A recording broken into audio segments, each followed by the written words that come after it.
ಈಗ ನೀವು ಹೇಳಿದ್ರಿ ಒಂದು ಪರಿಪೂರ್ಣ ವ್ಯಕ್ತಿತ್ವವನ್ನ ಹೊಂದಬೇಕಾದ್ರೆ ಪ್ರತಿಯೊಂದು ವ್ಯಕ್ತಿತ್ವದಲ್ಲೂ ಒಂದು ಪಾಸಿಟಿವ್ ಆಟ್ರಿಬ್ಯೂಟ್ಸ್ನ ತಗೋಬೇಕು ಅಂತ.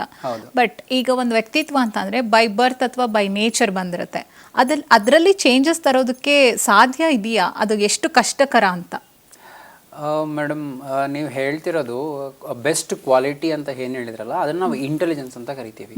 ವ್ಯಕ್ತಿತ್ವಗಳಲ್ಲಿ ಅದೊಂದು ಹುಟ್ಟು ಗುಣ ಅಂತ ಹೇಳ್ತೀವಿ. ಆ ಗುಣ ಅಂದರೆ ಅದು ವ್ಯಕ್ತಿತ್ವಕ್ಕೆ ಸಂಬಂಧಪಟ್ಟಿದ್ದು. ಆದರೆ ಇಂಟೆಲಿಜೆನ್ಸ್ ಆ ರೀತಿ ಅಲ್ಲ. ಆ ಇಂಟೆಲಿಜೆನ್ಸ್ಗಳನ್ನು ಡೆವಲಪ್ಮೆಂಟ್ ಮಾಡ್ಕೊಳಕ್ಕೆ ಅಂತಲೇ ನಮ್ದು ಎಜುಕೇಷನ್ ಸಿಸ್ಟಮ್ನ ತಂದಿರೋದು. ಮ್ಯಾಥಮೆಟಿಕ್ಸ್ ನೀವು ತಂದಿದ್ದೀರಾ, ಅಲ್ಲಿ ಲಾಜಿಕಲ್ ಇಂಟೆಲಿಜೆನ್ಸನ್ನು ಡೆವಲಪ್ಮೆಂಟ್ ಮಾಡೋಕ್ಕೆ. ಅದೇ ಎಜುಕೇಷನ್ ಸಿಸ್ಟಮಲ್ಲಿ ಕೆಲವೊಂದು ಪೀರಿಯಡ್ಸ್ ಅಂತ ನೀವೇನಾದರೂ ಇಟ್ಟಿದ್ದೀರಾ, ಸ್ಪೋರ್ಟ್ಸ್ ಕ್ಲಾಸಸ್ ಅಂತ ಇಟ್ಟಿದ್ದೀರಾ, ಅಲ್ಲಿ ಕೈನಸ್ಥೆಟಿಕ್ ಇಂಟೆಲಿಜೆನ್ಸ್ನ ನೀವು ಡೆವಲಪ್ಮೆಂಟ್ ಮಾಡೋಕ್ಕೆ ನಾನು 8 ಇಂಟೆಲಿಜೆನ್ಸ್ಗಳ ಬಗ್ಗೆ ಹೇಳ್ತಾ ಇದ್ದೀನಿ. ಅದೇ ರೀತಿ ನೀವು ಯಾವುದೋ ಒಂದು ಡಿಬೇಟ್ಗಳನ್ನು ಅರೇಂಜ್ ಮಾಡ್ತಿದ್ದೀರಾ ಅಂತ ಹೇಳಿದ್ರೆ ಅಲ್ಲಿ ಕಮ್ಯುನಿಕೇಷನ್ ತುಂಬ ಡೆವಲಪ್ಮೆಂಟ್ ಆಗುವಂಥದ್ದು. ಇಲ್ಲಿ ನೀವು ಇಂಗ್ಲೀಷ್, ಕನ್ನಡ ಅಥವಾ ಹಿಂದಿ ಈ ರೀತಿ ಭಾಷೆಗಳನ್ನು ನೀವು ಎಜುಕೇಷನಲ್ಲಿ ಕಲಿಸ್ತಾ ಇದ್ದೀರಾ ಅಂದರೆ ಲಿಂಗ್ವಿಸ್ಟಿಕ್ ಇಂಟೆಲಿಜೆನ್ಸನ್ನು ಡೆವಲಪ್ಮೆಂಟ್ ಮಾಡ್ತಾ ಇರುವಂಥದ್ದು. ಅದೇ ಶಾಲೆಯಲ್ಲಿ ನೀವೊಂದು ಟ್ರಿಪ್ಪು, ಪಿಕ್ನಿಕ್ಸು ಈ ರೀತಿಯಾದಂಥ ಕೆಲವೊಂದು ಆರ್ಗನೈಸೇಷನ್ಸ್ ರಿಲೇಟೆಡ್ ಕೆಲವೊಂದು ಪ್ರೋಗ್ರಾಮ್ಸ್ಗಳಿಗೆ ಮಕ್ಕಳುಗಳನ್ನ ಕರ್ಕೊಂಡು ಹೋಗ್ತಿದ್ದೀರಾ, ಅಲ್ಲಿ ನ್ಯಾಚುರಲಿಸ್ಟಿಕ್ ಇಂಟೆಲಿಜೆನ್ಸ್ ಅನ್ನೋದು ಡೆವಲಪ್ಮೆಂಟ್ ಆಗ್ತಾ ಹೋಗುತ್ತೆ. ಅದೇ ರೀತಿ ಎಜುಕೇಷನ್ ಸಿಸ್ಟಮ್ ಅಲ್ಲಿ ನೀವು ಯಾವುದೋ ಒಂದು ಪ್ರಾಜೆಕ್ಟ್ನ ಮಗುಗೆ ಸ್ವತಃ ಮಾಡೋಕ್ಕೆ ಕೊಡ್ತಾ ಇದ್ದೀರಾ, ಸೊ ಅಲ್ಲಿ ಮಗು ಅವನ ಕ್ರಿಯೇಟಿವಿಟಿ ಎಷ್ಟು ಯೂಸ್ ಮಾಡ್ತಾ ಹೋಗ್ತಾನೆ, ಸೊ ಅದು ವಿಜುವಲ್ ಇಂಟೆಲಿಜೆನ್ಸ್ಗೆ ಸಂಬಂಧಪಟ್ಟಿರೋದಂತಾಗಿರುತ್ತೆ. ನೀವು ಅದೇ ಶಾಲೆಯಲ್ಲಿ ಕೆಲವೊಂದು ಆರ್ಟ್ ಆ್ಯಂಡ್ ಕ್ರಾಫ್ಟ್ ಡ್ರಾಯಿಂಗ್ ಪ್ರೋಗ್ರಾಮ್ಸ್ಗಳನ್ನ ಮಾಡ್ತಿದ್ದೀರಾ, ಅದು ಕೂಡ ಮತ್ತೆ ವಿಜುವಲ್ ಇಂಟೆಲಿಜೆನ್ಸ್ಗೆ ಸಂಬಂಧಪಟ್ಟಿರೋದಾಗಿರುತ್ತೆ. ನೆಕ್ಸ್ಟ್ ಯಾವುದೋ ಒಂದು ವಿಚಾರದಲ್ಲಿ ಮಗು ಸ್ವತಃ ತಾನೇ ಪರ್ಫಾರ್ಮೆನ್ಸ್ ಮಾಡುವಂಥ ಕೆಲವೊಂದು ಆ್ಯಕ್ಟಿವಿಟಿಗಳನ್ನು ನೀವು ಮಾಡಿಸ್ತೀರಾ, ಅದು ಇಂಟ್ರಾಪರ್ಸನಲ್ ಇಂಟೆಲಿಜೆನ್ಸ್ಗೆ ಸಂಬಂಧಪಟ್ಟಿದ್ದಂಥದ್ದಾಗಿರುತ್ತೆ. ಸೊ ನೀವು ಕ್ಲಾಸಲ್ಲಿ ಕೆಲವೊಂದು ಕಲ್ಚರಲ್ ಆ್ಯಕ್ಟಿವಿಟೀಸ್ ಅಂತ ಬಂದಾಗ ಮ್ಯೂಸಿಕ್ ಆಗಿರ್ಬೋದು, ಡ್ಯಾನ್ಸ್ ಆಗಿರ್ಬೋದು, ಇದು ಬರುತ್ತೆ. ಅಂದರೆ ಮ್ಯೂಸಿಕ್ ಅಂತ ಬಂದಾಗ ಎಗೈನ್ ಮ್ಯೂಸಿಕಲ್ ಇಂಟೆಲಿಜೆನ್ಸ್, ಡ್ಯಾನ್ಸ್ ಅಂತ ಬಂದಾಗ ಎಗೈನ್ ಕೈನೆಸ್ಥೆಟಿಕ್ ಇಂಟೆಲಿಜೆನ್ಸ್ ಅಂತ ಬರುತ್ತೆ. ಅಂದರೆ ಈ ಒಂದು ವೈಶಿಷ್ಟ್ಯಗಳು ಅಂತ ನೀವು ಏನು ಹೇಳಿದ್ರಿ ಅಲ್ಲ, ಈ ಒಂದು ಎಲ್ಲ 8 ಇಂಟೆಲಿಜೆನ್ಸಸ್ ರಿಲೇಟೆಡ್ಗಳ ಆ್ಯಕ್ಟಿವಿಟಿಗಳನ್ನು ಶಾಲೆಯವರು ಅಥವಾ ಪ್ರೀಸ್ಕೂಲ್ ಅವರು ಮಾಡ್ತಾ ಇರಬಹುದು. ಆದರೆ ಪ್ರತಿಯೊಂದು ಮಗುವು ಕೂಡ ಯಾವ ಒಂದು ಇಂಟೆಲಿಜೆನ್ಸಲ್ಲಿ ವೈಶಿಷ್ಟ್ಯತೆಯನ್ನು ಹೊಂದಿರುತ್ತೆ ಆ ವಿಚಾರಗಳಲ್ಲಿ ತುಂಬ ಬೆಸ್ಟ್ ಪರ್ಫಾರ್ಮೆನ್ಸನ್ನು ಮಾಡುತ್ತೆ. ಆದರೆ ಇಲ್ಲಿ ಅಪ್ಪ ಅಮ್ಮ ಆಗಿರೋರು ಅಥವಾ ಕೆಲವು ಟೀಚರ್ಸ್ಗಳು ಇದರ ಯಾವುದರ ಸಂಪೂರ್ಣ ಮಾಹಿತಿಯೂ ಇಲ್ಲ ಅವರಿಗೆ. ಆ್ಯಸ್ ಎ ಟೀಚರ್ ಆಗಿ ಟೀಚ್ ಮಾಡಬೇಕು, ಆ್ಯಸ್ ಎ ಪೇರೆಂಟ್ಸ್ ಆಗಿ ನಾವು ಮಕ್ಕಳನ್ನ ಶಾಲೆ ಕಲಿಸ್ಬೇಕು, ಇದನ್ನು ಅಷ್ಟೇ ಅರ್ಥ ಮಾಡ್ಕೊಂಡಿದ್ದಾರೆ. ನಾವು ಯೂನಿಕ್ ಟ್ರೂತ್ ಮೂಲಕ ಎಲ್ಲರಿಗೂ ಹಂಬಲ್ ರಿಕ್ವೆಸ್ಟ್ ಏನು ಮಾಡ್ಕೊಳ್ತೀವಪ್ಪ ಅಂತ ಹೇಳಿದ್ರೆ, ನಿಮ್ಮ ಮಕ್ಕಳಲ್ಲಿರುವಂಥ 8 ಇಂಟೆಲಿಜೆನ್ಸಸ್ಗಳು ನಿಮ್ಮ ಶಾಲೆಯಲ್ಲಿ ಯಾವುದೇ ರೀತಿಯಾದಂಥ ಪ್ರೋಗ್ರಾಮ್ಸ್ಗಳನ್ನ ನಿಮ್ಮ ಮಕ್ಕಳಿಗೆ ಮಾಡ್ತಾರೆ ಅಂದರೆ ಅವ್ರು ಎಲ್ಲಿ ಚೆನ್ನಾಗಿ ಪರ್ಫಾರ್ಮೆನ್ಸ್ ಮಾಡೋಕ್ಕೆ ಆಗ್ತಾ ಇದೆ, ಎಲ್ಲಿ ಚೆನ್ನಾಗಿ ಪರ್ಫಾರ್ಮೆನ್ಸ್ ಮಾಡೋಕ್ಕಾಗ್ತಿಲ್ಲ, ಅದನ್ನು ಮೊದಲು ನೀವು ಅರ್ಥ ಮಾಡ್ಕೊಳ್ಬೇಕು. ಯಾಕೆ ಅಂದರೆ ಮಕ್ಕಳು 12 ವರ್ಷ ಆಗೋ ತನಕ ನನಗಿದು ಮಾಡೋಕ್ಕಾಗ್ತಿಲ್ಲ, ನಂಗಿದು ಬರ್ತಿಲ್ಲ ಅಂತ ಯಾವ ಮಕ್ಕಳನ್ನು ಶೇರ್ ಮಾಡ್ಕೊಳಲ್ಲ. ಎಷ್ಟೋಕೊಂದು ದೊಡ್ಡವರೇ ಕೂಡ ತನಗೆ ಏನು ಕಷ್ಟ ಆಗ್ತಿದೆ ಅಂತ ಹೊರಗಡೆ ಬಾಯ್ಬಿಟ್ಟು ಹೇಳ್ಕೊಳೋ ಅಂಥದ್ದು ಇಲ್ಲ. ಯಾಕೆಂದರೆ ಅವರಿಗೂ ಕೂಡ ಅದೇ ರೀತಿಯಾದಂಥ ಪೂರಕವಾದಂಥ ಒಂದು ಎನ್ವೈರನ್ಮೆಂಟ್ ಸಿಕ್ಕಿರಲಿಲ್ಲ, ಅದಕ್ಕೆ ಅವ್ರ ಭಾವನೆಗಳನ್ನು ಅವ್ರು ವ್ಯಕ್ತಪಡಿಸಲಿಲ್ಲ. ಇಲ್ಲಿ ನಾನು ಪೇರೆಂಟ್ಸಿಗೆ ರಿಕ್ವೆಸ್ಟ್ ಮಾಡ್ಕೊಳೋದು ಏನಪ್ಪ ಅಂತ ಹೇಳಿದ್ರೆ, ನಿಮ್ಮ ಶಾಲೆಯಲ್ಲಿ ನಡೆಯುವಂತಹ ಪ್ರತಿಯೊಂದು ವಿಚಾರಗಳು, ಪ್ರತಿಯೊಂದು ಘಟನೆಗಳಲ್ಲಿ ನಿಮ್ಮ ಮಗು ಯಾವ ರೀತಿಯಾಗಿ ಸಂತೋಷವಾಗಿ ಪಾರ್ಟಿಸಿಪೇಟ್ ಮಾಡ್ತಿದ್ಯಾ, ಇಲ್ಲ ಅಸಂತೋಷವಾಗಿ ಪಾರ್ಟಿಸಿಪೇಟ್ ಮಾಡ್ತಿದ್ಯಾ, ಇಲ್ಲ ತುಂಬ ಸ್ಟ್ರಗಲ್ ಮಾಡ್ತಿದ್ಯಾ, ಇವುಗಳನ್ನು ನಾವು ತುಂಬ ಚೆನ್ನಾಗಿ ಅರ್ಥ ಮಾಡ್ಕೊಳ್ಬೇಕಾಗತ್ತೆ. ಇದು ಮಗು ಹೇಳಿ ನಾವು ಅರ್ಥ ಮಾಡ್ಕೊಳೋವಂಥದ್ದು ಅಂದರೆ ಅದು ಭ್ರಮೆ, ಯಾವತ್ತೂ ಸಾಧ್ಯ ಇಲ್ಲ. ಯಾಕೆಂದರೆ ನಿಮಗೆ ನೀವೇ ಕ್ವಶನ್ ಕೇಳ್ಕೊಳ್ಬೇಕು. ನಿಮಗೇನಾದರೂ ಕಷ್ಟ ಆಗಿದ್ದನ್ನು ನಿಮ್ಮ ಪೇರೆಂಟ್ಸಿಗೆ ಹೋಗಿ ಹೇಳಿದ್ದೀರಾ? ನೀವು ಓದುವಾಗ ಸತ್ಯವಾಗ್ಲೂ ಹೇಳಿರಲ್ಲ. ಯಾವುದಾದ್ರೂ 100 ಮಕ್ಕಳಲ್ಲಿ 2-3 ಮಕ್ಕಳು ಹೋಗಿ ಮಾತ್ರ ಮನೇಲಿ ಹೇಳ್ಕೊಂಡಿರ್ತಾರೆ ವಿನಃ ಉಳಿದಂಥ 97 ಮಕ್ಕಳು ಹೇಳ್ಕೊಳಕ್ಕೆ ಸಾಧ್ಯ ಇರಲ್ಲ. ಸೊ ಆ ಕಾರಣದಿಂದಾಗಿ ನಿಮ್ಮ ಮಕ್ಕಳಲ್ಲಿ ಯಾವ ಇಂಟೆಲಿಜೆನ್ಸಸ್ಗಳು ಡೆವಲಪ್ಮೆಂಟ್ ಆಗಬೇಕು ಅಂತ ತಿಳ್ಕೊಳೋದು ಮ್ಯಾಂಡೇಟ್ರಿ. ನೀವು ಇವತ್ತು ಶಾಲೆ ಕಳಿಸ್ತಿದ್ದೀರಾ, ಇಟ್ಸ್ ಅ ಮ್ಯಾಂಡೇಟ್ರಿ. ಇವತ್ತು ಮಕ್ಕಳಿಗೆ ವಿದ್ಯಾಭ್ಯಾಸ ಇಲ್ಲ ಅಂದರೆ ಅವ್ರ ಫ್ಯೂಚರ್ ಇಲ್ಲ ಅನ್ನೋದು ಆಗೋಗ್ಬಿಟ್ಟೆ. ಇದು ಎಲ್ಲರಿಗೂ ಅರ್ಥ ಆಗಿರುವಂಥ ವಿಚಾರ. ಅದೇ ರೀತಿ ನಿಮ್ಮ ಮಕ್ಕಳಲ್ಲಿರುವಂತಹ ವಿಶಿಷ್ಟತೆಗಳನ್ನು ಅಥವಾ ಅವರ ಇಂಟೆಲಿಜೆನ್ಸ್ಗಳನ್ನ ತಿಳ್ಕೊಳ್ಳಿಲ್ಲ ಅಂದರೆ you are at a complete soup. ಯಾಕೆಂದರೆ ನಾಳೆ ಅವರ ಫ್ಯೂಚರ್ ತುಂಬ ಕಷ್ಟಕರವಾಗಿರುತ್ತೆ. ಯಾಕೆಂದರೆ ಈ ಒಂದು ಪ್ರಾಪರ್ ಫೌಂಡೇಶನ್ಸ್ಗಳು ಅವ್ರಿಗೆ ಸಿಕ್ಕಿರಲ್ಲ, ಅವ್ರು ತುಂಬ ಕಷ್ಟಪಡಬೇಕಾಗುತ್ತೆ. ಇವತ್ತು ನಾವೇ ಎಷ್ಟೋ ಕೊಂದು ಜನ ಅಡಲ್ಟ್ಸು ಕಷ್ಟಪಡ್ತಾ ಇದ್ದೀವಿ ಅಂದರೆ ನಮ್ಮ ಫೌಂಡೇಶನ್ಸ್ಗಳು ತುಂಬ ಚೆನ್ನಾಗಿಲ್ಲ ಅಂತ. ಇವತ್ತೇನೋ ಫೌಂಡೇಶನ್ಸ್ಗಳನ್ನ ನಾವು ರೈಟಾಗಿ ಹಾಕದೆ ನಾಳೆ ನಮ್ಮ ಮಗು ಲೈಫ್ ತುಂಬ ಚೆನ್ನಾಗಿರುತ್ತೆ ಅಂತ ಇದ್ದರೆ ಅದು ಭ್ರಮೆನೇ. ಭ್ರಮೆ ಅಲ್ಲದೆ ಬೇರೆ ಏನೂ ಅಲ್ಲ ಇಲ್ಲಿ. ಸೊ ಹಾಗಾಗಿ ನಾನು ಎಲ್ಲ ಪೇರೆಂಟ್ಸ್ಗಳಿಗೆ, ಟೀಚರ್ಸ್ಗಳಿಗೆ ರಿಕ್ವೆಸ್ಟ್ ಮಾಡೋದೇನಪ್ಪ ಅಂದರೆ, it's my humble request. So ನೀವು ಪ್ರತಿಯೊಂದು ಮಗುವಿನ ಬಗ್ಗೆ ತಿಳ್ಕೊಳ್ಳೋದು ತುಂಬ ಇಂಪಾರ್ಟೆಂಟ್. ಆ ಚಿಕ್ಕ ವಯಸ್ಸಿನಲ್ಲಿ ಮಗು ಬಗ್ಗೆ ತಿಳ್ಕೊಂಡು ಅವ್ರಿಗೆ ನಾನು ಎಲ್ಲಿ ಸಹಾಯ ಮಾಡಬೇಕು, ನಾನು ಎಲ್ಲಿ ಸಹಾಯ ಮಾಡಬಾರ್ದು, ಯಾವುದು ಅವ್ರಿಗೆ ಖುಷಿ ಕೊಡುತ್ತೆ, ಧೈರ್ಯ ಕೊಡುತ್ತೆ, ಅಸಮಾಧಾನವನ್ನು ಉಂಟು ಮಾಡುತ್ತೆ, ಇವೆಲ್ಲವನ್ನು ನಾವು ತಿಳ್ಕೊಳ್ಬೇಕು.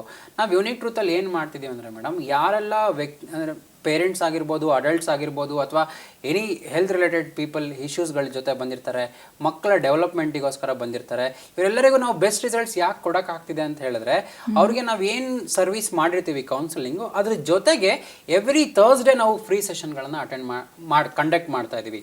ಅಂದರೆ 8 to 9 ಈವ್ನಿಂಗ್ ಏನು ಮಾಡ್ತೀವಿ ಅಂದರೆ, ಯಾರೆಲ್ಲ ಫಿಂಗರ್ ಪ್ರಿಂಟ್ ಅನಾಲಿಸಿಸ್ ಮಾಡ್ಕೊಂಡಿದ್ದಾರೆ ಆ ವಿಚಾರಗಳನ್ನ ತುಂಬ ಡೀಟೇಲ್ ಆಗಿ, ಇವಾಗ ನಾನು 8 ಇಂಟೆಲಿಜೆನ್ಸ್ ಅಂತ ಹೇಳಿದೆ ಅಲ್ಲ, ಅದರಲ್ಲಿ ಒಂದೊಂದು ಇಂಟೆಲಿಜೆನ್ಸ್ ಅನ್ನ 1 ಅವರ್ ಎಕ್ಸ್ಪ್ಲೈನ್ ಮಾಡ್ತಾ ಹೋಗ್ತೀನಿ.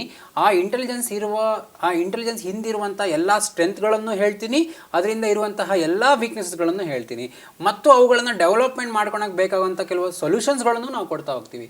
ಆವಾಗ ಈ 8 ಇಂಟೆಲಿಜೆನ್ಸ್ಗಳು ಸಂಪೂರ್ಣವಾಗಿ ಒಂದು ಮಗುವಿನಲ್ಲಿ ಅಥವಾ ಒಬ್ಬ ವ್ಯಕ್ತಿಯಲ್ಲಿ ಬೆಳವಣಿಗೆ ಆದಾಗ ಅವ್ರ ಜೀವನದಲ್ಲಿ ಎಲ್ಲ ವಿಚಾರಗಳನ್ನು ಕೂಡ ತುಂಬ ಧೈರ್ಯವಾಗಿ ಮಾಡೋಕ್ಕಾಗುತ್ತೆ, ಜೊತೆಯಲ್ಲಿ ಸದಾ ಸಂತೋಷವಾಗಿರೋಕ್ಕಾಗತ್ತೆ.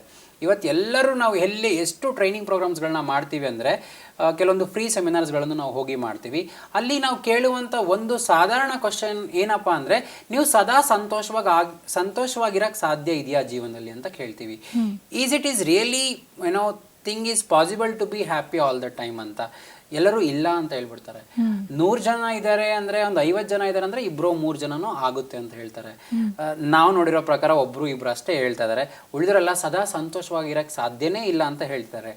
ಯಾಕೆ ಅಂತ ಹೇಳಿದ್ರೆ, ತನಗೆ ಯಾವ ರೀತಿ ಸಂತೋಷ ಸಿಗುತ್ತೆ ಅದನ್ನು ಅವರು ಪ್ರಪಂಚಕ್ಕೆ ಹೇಳಕ್ಕೆ ರೆಡಿ ಇಲ್ಲ. ಅದೇ ರೀತಿ ಪ್ರಪಂಚ ಯಾವ ರೀತಿ ಸಂತೋಷ ಪಡುತ್ತೆ, ಪ್ರಪಂಚ ಅಂದರೆ ಫ್ಯಾಮಿಲಿ ಮೆಂಬರ್ಸ್, ಅವ್ರು ಯಾವ ರೀತಿ ಇರೋಕ್ಕೆ ಆಗುತ್ತೆ ಅದನ್ನು ಕೂಡ ನಾವು ಕೇಳಿಸ್ಕೊಳಕ್ಕೆ ರೆಡಿ ಇಲ್ಲ. ಸೊ ಇದು ಯಾವಾಗ ರಿಲೇಷನ್ಶಿಪ್ಗಳು ಗ್ಯಾಪ್ ಆಗ್ತಾ ಇದೆ, ಪ್ರಾಪರ್ ಅಂಡರ್ಸ್ಟ್ಯಾಂಡಿಂಗ್ ಇಲ್ಲ, ಅವಾಗ ಸಂತೋಷ ಇರಲ್ಲ ನಮಗೆ. ಸಂತೋಷ ಅನ್ನೋದನ್ನು ಕೆಲವೊಬ್ಬರು ತನ್ನೊಳಗೆ ತಾನೇ ಕಂಡ್ಕೊಳಕ್ಕಾಗುತ್ತೆ, ಕೆಲವೊಬ್ಬರು ಫ್ಯಾಮಿಲಿ ಒಳಗಡೆ ಸಂತೋಷವನ್ನು ಕಂಡ್ಕೊಳಕ್ಕಾಗುತ್ತೆ, ಇನ್ನು ಕೆಲವೊಬ್ಬರು ಸಮಾಜದ ವಿಚಾರಗಳ ಬಂದಾಗ, ಸಮಾಜದ ಫ್ರೆಂಡ್ಸ್ ಅಥವಾ ಔಟ್ಸೈಡ್ ಪೀಪಲ್, ಸೊಸೈಟಿ ಪೀಪಲ್ ಅಂತ ಬಂದಾಗ ಸಂತೋಷಗಳನ್ನು ಹೊಂದಕ್ಕಾಗುತ್ತೆ. ಇದು ಎಗೈನ್ ಮತ್ತೆ ವಿಶಿಷ್ಟತೆಗೆ ಕನೆಕ್ಟ್ ಆಗುತ್ತೆ. ಸೊ ನನಗೆ ಸೊಸೈಟಿ ಅಂದರೆ ತುಂಬ ಇಷ್ಟ ಆಗುವಂಥದ್ದು ಇರುತ್ತೆ, ಜನಗಳಂದರೆ ನಮಗೆ ತುಂಬ ಇಷ್ಟ, ಜನಗಳ ಸಂತೋಷ ನೋಡಿದ್ರೆ ನಮಗೆ ಸಂತೋಷ ಇರುತ್ತೆ. ಸೊ ಹಾಗಾಗಿ ನಾವು ಈ ಪ್ರೊಫೆಷನಲ್ಲಿರೋದು, ಸೊ ಕಂಪ್ಲೀಟ್ ಪ್ರತಿಯೊಬ್ಬ ವ್ಯಕ್ತಿಗೆ ನಾವು ಸಂತೋಷವನ್ನು ಯಾವ ರೀತಿ ಕೊಡಬೇಕು ಅನ್ನೋದೇ ನಮ್ಮದು ಧ್ಯೇಯ ಆಗಿರೋದ್ರಿಂದ, we cannot look at this concept as A business concept. ಇದು ಒಂದು ಮನುಕುಲಕ್ಕೆ ನಾವೊಂದು ಅತ್ಯದ್ಭುತವಾದಂತಹ ಒಂದು ಸಪೋರ್ಟ್ ಕೊಡ್ತಿದ್ದೀವಿ ಅಥವಾ ಒಂದು ಗಿಫ್ಟ್ ಕೊಡ್ತಾ ಇದ್ದೀವಿ ಅಂತ ಹೇಳೋಕ್ಕೆ ನಮಗೆ ತುಂಬ ಹ್ಯಾಪಿ ಫೀಲಿಂಗ್ ಮತ್ತು ಪ್ರೌಡ್ ಫೀಲಿಂಗ್ ಇದೆ. ಸೊ ಹಾಗಾಗಿ ಪ್ರತಿಯೊಬ್ಬ ವ್ಯಕ್ತಿಯೂ ಕೂಡ ತನ್ನಲ್ಲಿರುವಂತಹ ಬುದ್ಧಿವಂತಿಕೆಗಳನ್ನು ಅಥವಾ ವೈಶಿಷ್ಟ್ಯತೆಗಳನ್ನು ತಿಳ್ಕೊಳೋದು ತುಂಬ ಇಂಪಾರ್ಟೆಂಟ್. ಈ ವೈಶಿಷ್ಟ್ಯತೆಗಳು ಅಂತ ಬಂದಾಗ ಈ 8 ಇಂಟೆಲಿಜೆನ್ಸಸ್ಗಳಲ್ಲಿ ನಂದು ಲಾಜಿಕಲ್ ಇಂಟೆಲಿಜೆನ್ಸ್ ಅಂತ ಬರುತ್ತೆ. ಇದು ನನ್ನ ವಿಶಿಷ್ಟತೆ. ಸೊ ಈ ವಿಶಿಷ್ಟತೆ ಏನು ಹೇಳುತ್ತಪ್ಪ ಅಂತ ಹೇಳಿದ್ರೆ, ನಮಗೆ ರಿಸರ್ಚ್ ಮಾಡೋಕ್ಕೆ ತುಂಬ ಇಷ್ಟ ಅಂತ. ಯಾವುದಾದ್ರೂ ಒಂದು ವಿಚಾರ ನಮಗೆ ಗೊತ್ತಾದರೆ ಅದು ಎಲ್ಲಿಂದ ಬಂತು, ಯಾತಕ್ಕೋಸ್ಕರ ಬಂತು, ಇದು ನಡೆದ್ರೆ ಏನು ಪಾಸಿಬಿಲಿಟೀಸ್, ನಡೆದ್ರೆ ಯಾವುದೆಲ್ಲ ಪ್ಲಸ್ ಆಗುತ್ತೆ, ನಡೀಲಿಲ್ಲ ಅಂದರೆ ಏನು ಮೈನಸ್ ಆಗುತ್ತೆ, ಈ ಥರ ಸಂಪೂರ್ಣವಾದಂಥ ವಿಚಾರಗಳನ್ನು ಅನಲೈಸ್ ಮಾಡೋಕ್ಕೆ ನಮ್ಮ ಬ್ರೈನ್ ತುಂಬ ಸಪೋರ್ಟ್ ಮಾಡುತ್ತೆ ಅಂತ. ಇದೇ ಕೆಲಸನ ಎಲ್ಲರಿಗೂ ಮಾಡಿ ಅಂತ ಹೇಳಕ್ ಆಗಲ್ಲ ನಾವು. ಈ ಎಲ್ಲ ಸೈಂಟಿಸ್ಟ್ಗಳಿಗೂ ಕೂಡ ಈ ಒಂದು ಲಾಜಿಕಲ್ ಇಂಟೆಲಿಜೆನ್ಸ್ ತುಂಬ ಜಾಸ್ತಿ ಇತ್ತು ಅಂತ ಹೇಳ್ತೀವಿ. ಆಲ್ಬರ್ಟ್ ಐನ್ಸ್ಟೈನ್ ಇರ್ಬೋದು, ಥಾಮಸ್ ಅಲ್ವಾ ಎಡಿಸನ್ ಇರ್ಬೋದು, ವಿಶ್ವೇಶ್ವರಯ್ಯ ಇರ್ಬೋದು, ಈ ರೀತಿ ಗ್ರೇಟ್ ಪೀಪಲ್ಗಳೆಲ್ಲರಿಗೂ ಕೂಡ ಲಾಜಿಕಲ್ ಅಂದರೆ ಸೈಂಟಿಸ್ಟ್ಗಳು, ಅವರೆಲ್ಲ ಗ್ರೇಟ್ ಪರ್ಸನಾಲಿಟಿಗಳು, ಅವರಿಗೆ ಈ ಲಾಜಿಕಲ್ ಇಂಟೆಲಿಜೆನ್ಸ್ ತುಂಬ ಜಾಸ್ತಿ ಇತ್ತು. ಹಾಗಾಗಿ ಎಲ್ಲರನ್ನೂ ನಾವು ಸೈಂಟಿಸ್ಟ್ ಆಗಿ ಅಂತ ಹೇಳೋಕ್ಕಾಗಲ್ಲ, ಎಲ್ಲರೂ ಕೂಡ ನೀವು ಆಕಾಶಕ್ಕೆ ಹಾರಿ ಅಂತ ಹೇಳೋಕ್ಕಾಗಲ್ಲ. ಅವರಿಗೆ ಈ ರೀತಿಯಾದಂಥ ರಿಸರ್ಚ್ ಮಾಡುವಂಥ ಕ್ವಾಲಿಟಿಗಳಿದ್ರೆ ಮಾತ್ರ ಅವರು ಆ ಫೀಲ್ಡಿಗೆ ಹೋಗಬೇಕು. ಆವಾಗ ಅವರಿಗೆ ಸಂಪೂರ್ಣವಾಗಿ ಸಂತೋಷ ಇರುತ್ತೆ, ನೆಮ್ಮದಿ ಇರುತ್ತೆ, ಹಾಗೂ ಆರೋಗ್ಯ ಇರುತ್ತೆ. ಇವಾಗ ನಮ್ಮ ಸಂಸ್ಕೃತಿಯ ಪ್ರಕಾರ ನೀವು ನೋಡಿದ್ರೆ, ಸೊ ಎಲ್ಲರೂ ಫ್ಯಾಮಿಲಿ ಬ್ಯಾಕ್ಗ್ರೌಂಡ್ ಏನೇನಿತ್ತು ಅದ್ರ ಪ್ರಕಾರವಾಗಿನೇ ಎಲ್ಲ ಕೆಲಸಗಳನ್ನ ಮಾಡ್ತಾ ಬರ್ತಾ ಇದ್ರು.